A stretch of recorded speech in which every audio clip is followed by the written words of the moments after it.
Friends, welcome to your channel make physics easier by Mayur Agarwal. मैं आपका teacher, आपका mentor मयूर sir आपके साथ हूँ।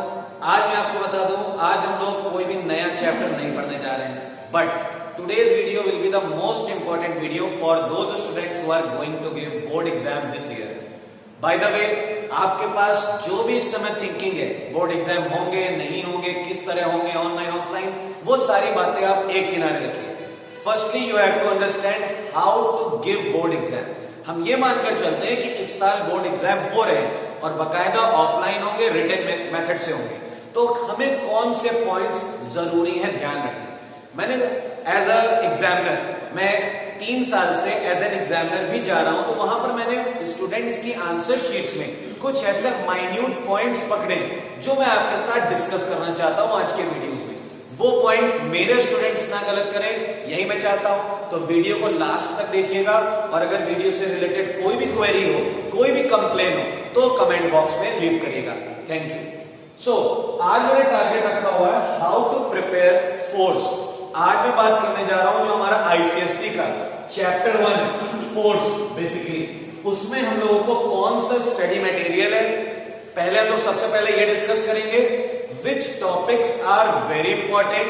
Secondly, I will tell you how to use keywords in the definition and in the give reasons. Then we'll talk about the problems which students will face in numericals. How to write the solution of numericals. Numericals students जानते तो हैं उन्हें कैसे solve करना है, but फिर भी उनके मार्क्स कहीं ना कहीं स्टेप वाइज डिडक्ट होते हैं। तो इन सब मामलों पर आज हम लोग इस वीडियो में बातचीत करेंगे। तो सबसे पहले हम लोग पॉइंट उठाते हैं व्हाट टू स्टडी। जब आप रिवाइज करने जा रहे हो तो आपका फोकस होता है कि हम क्या क्या टॉपिक हैं जिनको सबसे पहले ध्यान दें, बिल्कुल भी छोड़े नहीं। तो मैं आपको बता दूं, देयर आर 3 पार्ट्स। जो फोर्थ चैप्टर आपका है उसमें 3 पार्ट्स मिलेंगे आपको, and according to the reduced syllabus there is no deduction in chapter 1। Chapter 1 में किसी तरह का डिडक्शन नहीं है, पूरा चैप्टर आपको पढ़ना है।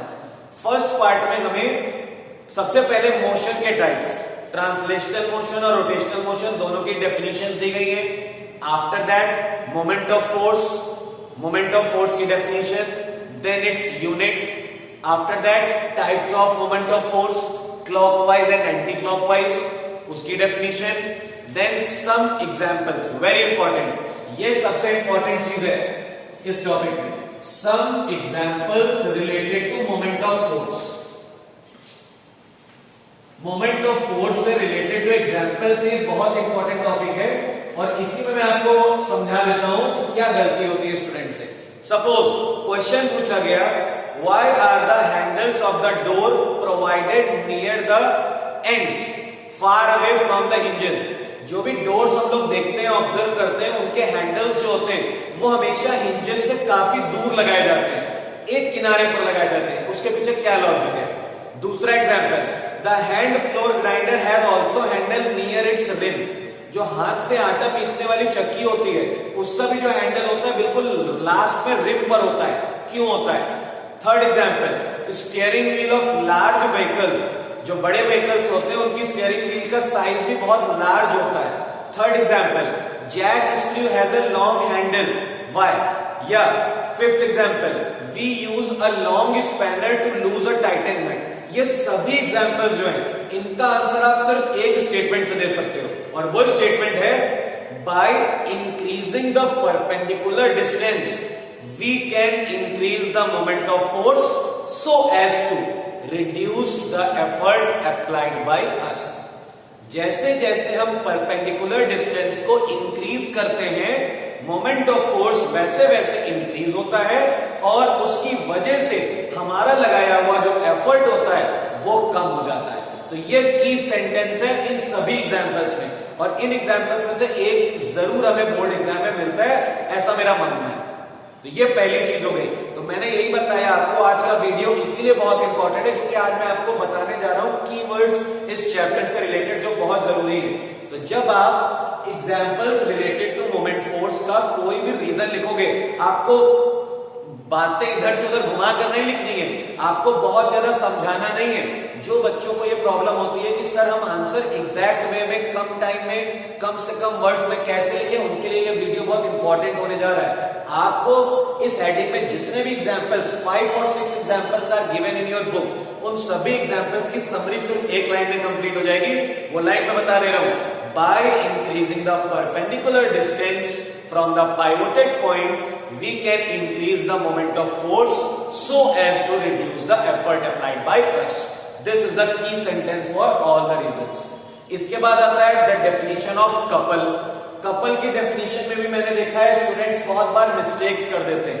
couple is the combination of two forces and those two forces are equal in magnitude but opposite in direction.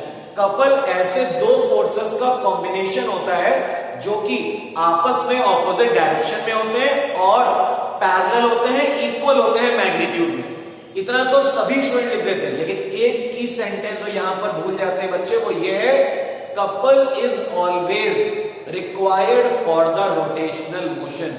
ये लाइन भी अगर आप ऐड कर दोगे तो आपके मार्क्स बिल्कुल भी डिडक्ट नहीं हो सकते। अब आप सोच रहे होगे हमसे पूछो तो कपल गया था और हम ये क्यों लिखें। कई बार ऐसा होता है एग्जामिनर के पास जो कीवर्ड है वो आपका वहां पर प्रेजेंट नहीं होता है। इस वजह से अगर आपको फुल मार्क्स चाहिए, एश्योरेंस चाहिए कि हाँ आप अपना आंसर इस वे में लिख के आओगे, फिर आपके आंसर को कोई भी नहीं गलत करेगा, तो फिर आपको ये कुछ पॉइंट्स याद रखने होंगे।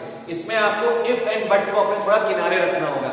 कई स्टूडेंट्स की प्रॉब्लम्स होती हैं, वो सोचते हैं सर ये चीज तो क्वेश्चन में पूछी नहीं गई है, ये चीज हम क्यों लिखें। But sometimes you have to write some those points which are not asked in the question but they are very necessary for the complete answer. तो जब कपल की डेफिनेशन पूछी जाएगी तो ये तो आपने लिख ही दिया, a couple is a combination of two parallel forces which are equal in magnitude but opposite in direction. तो कॉमा लगा के एक लाइन और जोड़ दीजिए आप, and couple is always required for rotational motion. मैं कोई आपसे एक पैराग्राफ लिखने के लिए नहीं कह रहा हूं जो आपको बहुत टाइम लेगा, बहुत एनर्जी लेगा, सिर्फ एक सेंटेंस ऐड करने के लिए कह रहा हूं। और ये सेंटेंस अगर ऐड कर दोगे, I am giving you surety, कोई आपका एक मार्क्स भी डिडक्ट नहीं कर सकता। तो इस कपल की डेफिनेशन में ये की सेंटेंस हो गया।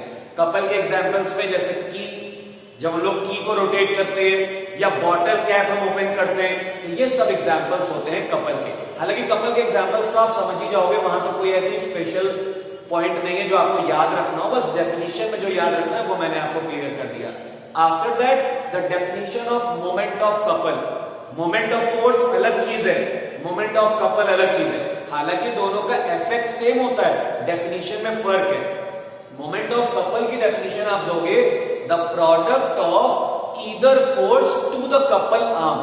बहुत छोटी डेफिनेशन है। जब हम मोमेंट ऑफ फोर्स की डेफिनेशन देते हैं तो उसकी डेफिनेशन होती है the product of force and the perpendicular distance of the pivoted point between the pivoted point and the line of action of force।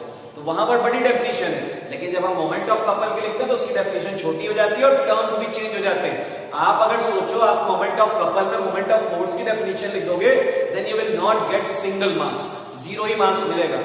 आप ये कभी इमेजिन करके मत चलो कि आपको हाफ मार्क्स मिल जाएगा।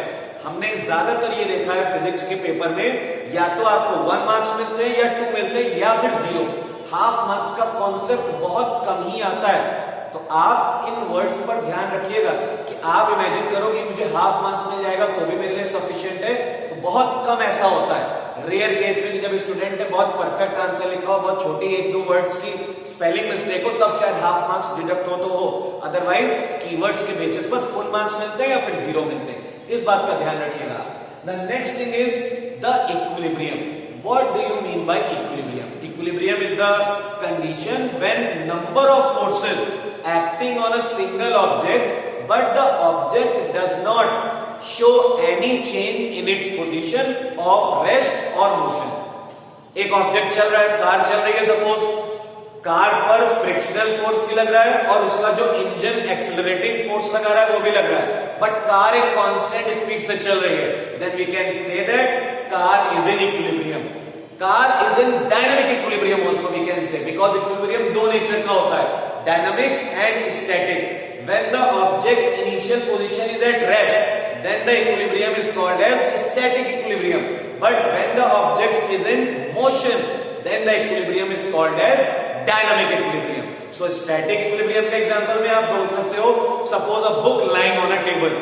एक बुक टेबल पर रखी है, वहां पर कौन कौन से फोर्स काम कर रहे हैं? There are two forces. The weight of the book downwards attraction force upwards.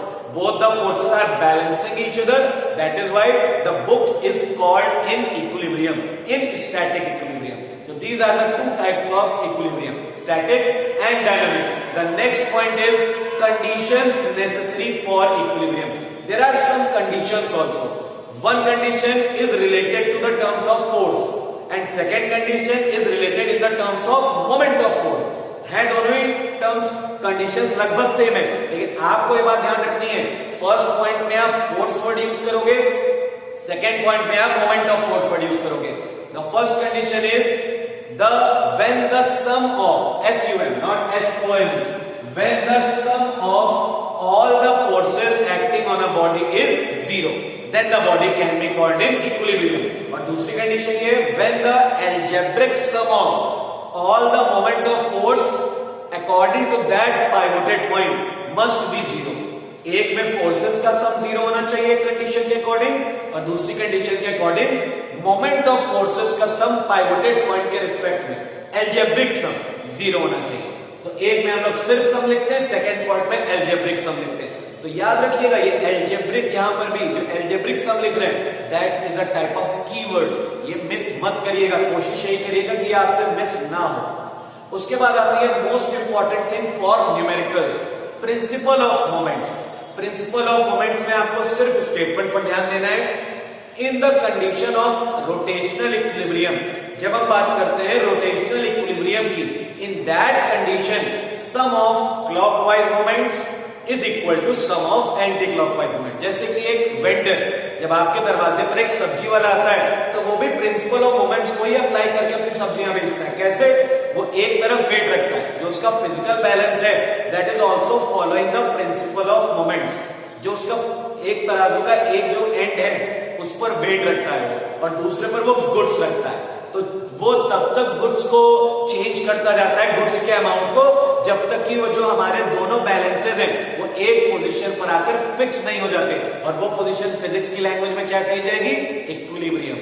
So that is the way how can we understand the physical balance used in principle of moments. Principle of moments को किस तरह से हम apply करते हैं ये वहां से आप सीख सकते हो. तो जब भी अब प्रिंसिपल ऑफ मोमेंट से रिलेटेड कोई न्यूमेरिकल आता है, डायग्राम इज गिवन और not given, you have to draw in your notebook, in your answer sheet. Draw है, गिवन है डायग्राम क्वेश्चन में तब भी आप बनाइए, नहीं गिवन है तब तो फिर आपको बनाना ही पड़ेगा ऑब्वियसली. लेकिन आप नोटबुक में अगर बनाओगे तो उससे इंप्रेशन भी अच्छा आएगा और आप भी कंफ्यूज नहीं होंगे, बिकॉज वहां पर आपको अलाउ तो होता नहीं कि पेपर में आप कुछ पेन से लिख पाओ या पेंसिल से कुछ कर पाओ. जो भी वर्किंग करनी है आपको अपनी आंसर शीट में ही करनी है, तो आप आंसर शीट में ड्रॉ कर लोगे तो ज्यादा सही रहेगा. आप अपने अकॉर्डिंग उसमें वर्किंग कर सकते हो. तो डायग्राम बनाएंगे, डायग्राम में प्रॉपरली सारे वेट्स, सारे पॉइंट्स रिप्रेजेंट करेंगे. याद रखिएगा जब भी हम लोग बनाते हैं यूनिफॉर्म अगर मीटर रूल है तो ये 100 सेंटीमीटर की होती है, ये बात तो आपको मालूम ही है. इसका पाइवोटेड पॉइंट क्वेश्चन में मान लीजिए 40 दिया है, यहाँ पर 40 लिखा और ये पाइवोटेड पॉइंट का निशान होता है ट्रायंगल टाइप. एक वेट 20 पर एक्ट कर रहा है तो यहाँ पे W1 लगा दिया, एक वेट 80 पर एक्ट कर रहा है तो 80 पर आपने W2 लगा दिया. ये यूनिफॉर्म मीटर रूल है, इसलिए इसका खुद का जो वेट होगा वो 50 पर एक्ट करेगा, वो हो गया W. तो इस तरह से आपको सारे फोर्सेस एग्जैक्टली एरोस की हेल्प से दिखाने होंगे और डिस्टेंसेस ये ऊपर लिख देनी होंगी. And all the distances while solving the numericals are taken from the fulcrum. जब हम न्यूमेरिकल सॉल्व करते हैं तो सारे डिस्टेंसेस को फल्क्रम के रिस्पेक्ट में लेते हैं, तो इसलिए इस बात का भी ध्यान रखना है. डायग्राम बना दिया, डायग्राम बनाने के बाद लिखा आपने according to principle of moments. ये एक स्टेटमेंट आएगा आपका, उसके नीचे फिर अगला स्टेटमेंट आएगा sum of clockwise moments is equal to sum of anti clockwise moments. ये स्टेटमेंट के बाद फिर फॉर्मूले लिखोगे. जैसे यहां पर मुझे 3 फोर्स दिख रहे हैं, इसमें से ये वाला जो है ये इस तरह घुमा रहा है, इसका मतलब हो गया एंटी क्लॉकवाइज. तो यहां पर मैं लिखूंगा W1 इंटू और इसकी डिस्टेंस फल्क्रम से 20 है, तो W1 इंटू 20, क्योंकि एंटी क्लॉकवाइज सिर्फ ये एक है, बाकी दोनों क्लॉकवाइज है, तो इक्वल का साइन आ गया. उसके बाद मैं लिखूंगा W इंटू ये डिस्टेंस है 10, तो W into 10 and plus W2 into 40. इस तरह से मेरा अगला स्टेटमेंट होगा. सारी डिस्टेंसेस मैंने फल्क्रम के रिस्पेक्ट में ली. ये लिखने के बाद जो भी वैल्यूज मुझे गिवन होगी और जो अननोन होगी वो उसकी वैल्यूज रख के सॉल्व करके वैल्यू निकाली जाएगी। याद रखिएगा यूनिट्स, फिजिक्स में units are the most important points जो स्टूडेंट्स भूल जाते हैं। फाइनल आंसर में आप यूनिट जरूर लिखेंगे। जीएफ, केजीएफ जिस यूनिट में भी क्वेश्चन में दिया होगा उसी में आंसर आपका आएगा। तो ये था फर्स्ट पार्ट जो कि चैप्टर 4 का पहला पार्ट था। यहां पर इन बातों का आपको बहुत ध्यान रखना है। अब बात करता हूं मैं सेकेंड पार्ट की। छोटा सा पार्ट है सेंटर ऑफ ग्रेविटी। सबसे पहले ये समझते हैं सेंटर ऑफ ग्रेविटी क्या होता है। Centre of gravity is basically the, students कह सकते हैं, mid point of any object, जहां पर उस ऑब्जेक्ट का पूरा वेट कंसीडर किया जा सके। But I will not give you the suggestion to write this definition in the exams. Exams में आप इस डेफिनेशन को प्रिफर मत करिए, प्रायोरिटी मत दीजिए। आपको नहीं याद आ रही है तब आप ये डेफिनेशन लिखो, ज्यादा सही है। जिसकी प्रॉपर डेफिनेशन है वो ये है, centre of gravity of any object is a point where the algebraic sum of all the moments of weights of the particles constituting the body is zero। किसी भी ऑब्जेक्ट का वो पॉइंट, किसी भी ऑब्जेक्ट के अंदर सिचुएटेड या बाहर सिचुएटेड एक ऐसा पॉइंट जिस पर उस ऑब्जेक्ट को बनाने वाले सभी पार्टिकल्स के मोमेंट ऑफ वेट्स का सम जीरो हो जाए। ये है प्रॉपर डेफिनेशन जिसमें कीवर्ड भी आ गए और सारी चीजें जो एग्जामिनर को चाहिए। तो प्रायोरिटी आप इसी डेफिनेशन को दोगे। अगर नहीं याद आ रही है then you can use that definition according to which centre of gravity of an object is a point where its whole weight can be considered. So ये होती है सेंटर ऑफ ग्रेविटी की डेफिनेशन। उसके बाद उसमें factors, on what factors centre of gravity depends. So there is only one factor. उसी को दो तरह से लिखा जा सकता है, या तो आप शेप लिख सकते हो, शेप ऑफ द ऑब्जेक्ट, या फिर इसको कह सकते हैं डिस्ट्रीब्यूशन ऑफ मास। ऑब्जेक्ट में मास किस तरह से डिस्ट्रीब्यूटेड है, on this factor centre of gravity depends. एक और इंपॉर्टेंट चीज आती है, can the centre of gravity of a body be situated outside the material. क्या कोई ऐसा ऑब्जेक्ट है जिसका सेंटर ऑफ ग्रेविटी उसके मटेरियल से बाहर हो? सो यस, जैसे कि रिंग, नेकलेस, बूमरैंग, डोनट, ये सारे ऐसे एग्जांपल्स हैं जिनमें सेंटर ऑफ ग्रेविटी ऑब्जेक्ट के मटेरियल से बाहर रहता है। तो ये पहला आंसर आप यस भी लिखोगे और फिर एग्जांपल भी दोगे अगर पूछे जाएंगे तो। After that we have a table in our books. So in that table the centre of gravity of some regular objects is given. So उन रेगुलर ऑब्जेक्ट्स का आपको लर्न करना होगा properly, not you have to write just mid point everywhere. कई students को मैंने देखा है वो जो भी शेप दिया जाए at X mid point, at X mid point, ये सही नहीं माना जाता है। सपोज एक ट्रायंगल का पूछा गया, ट्रायंगुलर लैमिना, तो वहां पर आपको लिखना होगा the intersection point of the medians. अगर रेक्टेंगुलर लैमिना का पूछा गया वहां पर आपको लिखना होगा the intersection point of diagonals, not only mid point. Just mid point लिखने से आपको आंसर नहीं मिलेगा, ये बात भी ध्यान रखिएगा। एक लास्ट छोटा सा टॉपिक और है जो बोर्ड्स में बहुत पूछा तो नहीं गया है, लेकिन मुझे उम्मीद है, मुझे ऐसा लगता है कि इस साल शायद पूछ लिया गया, क्योंकि एप्लीकेशन बेस्ड क्वेश्चन अब बोर्ड में धीरे धीरे बढ़ रहे हैं।